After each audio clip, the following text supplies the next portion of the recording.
What happens when society decides what normal means? Things are getting better. Things are getting better. Oh, oh,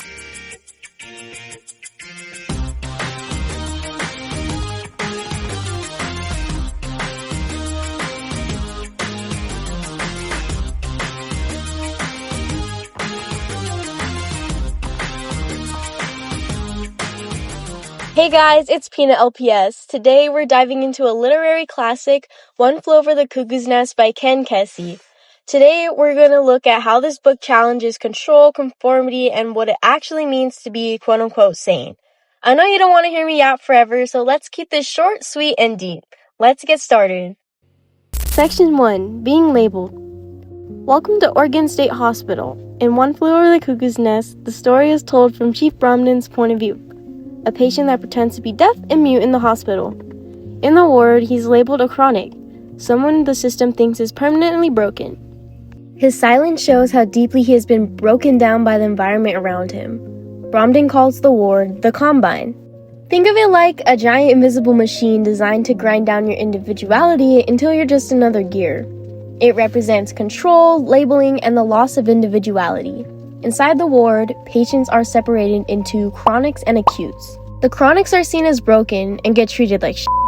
The acutes are considered curable but still struggle with fear, anxiety, and insecurity. This connects to what the National Alliance on Mental Illness explains about stigma. Their research shows that public stigma creates discrimination, self-stigma allows people to internalize shame, and structural stigma allows institutions to reinforce harmful treatment. NAMI also emphasizes how important understanding, education, and compassion are key to breaking these cycles. These can actually make mental illness worse.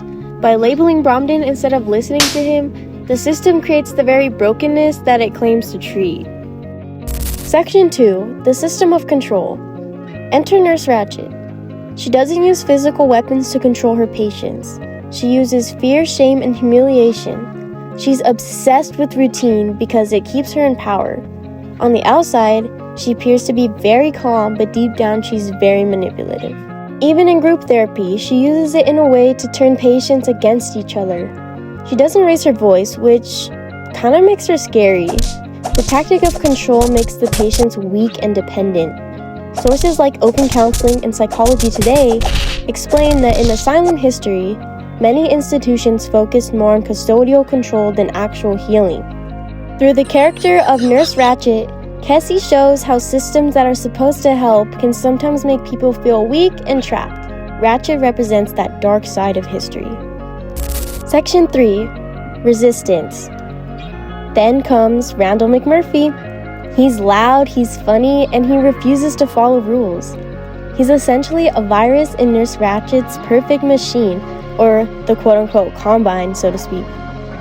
Randall McMurphy's personality is much happier compared to the other patients. He uses humor and rebellion to challenge Nurse Ratched's authority.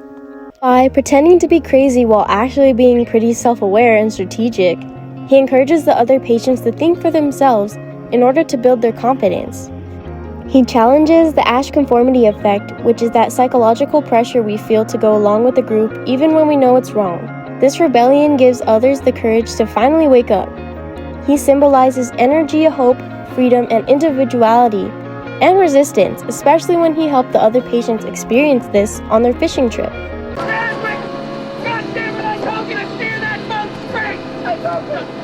Wow, well, look at those individual men, or should I say pets.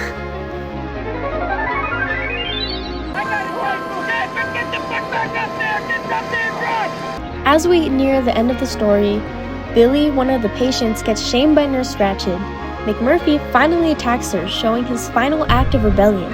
However, he faces the severe consequence of a lobotomy as punishment. His actions showed the other patients how to gain awareness and confidence, even though he lost himself along the way.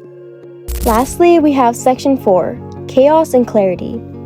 In the beginning, Chief Bromden struggles with paranoia and hallucinations, imagining a controlling system we learned is called the Combine. He represents feeling powerless. In the last part of the book, spoiler alert, he completely makes a shift and becomes mentally and physically strong. aware of his identity. By the end, the fog in Chief Bromden's mind finally clears. He's no longer a scared chronic. He's a man who remembers his own strength. After McMurphy is silenced, Bromden performs one last act of mercy for his friend and then literally breaks out of the ward. He symbolizes the ultimate goal and one of the main themes of this book, reclaiming your power from a system that tried to take it away from you.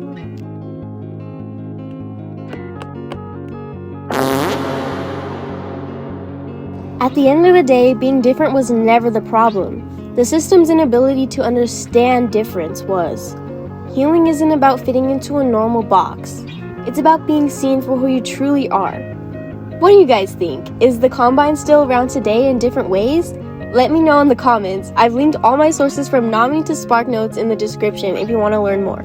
And don't forget to like and subscribe, and I'll see you in the next video. Bye!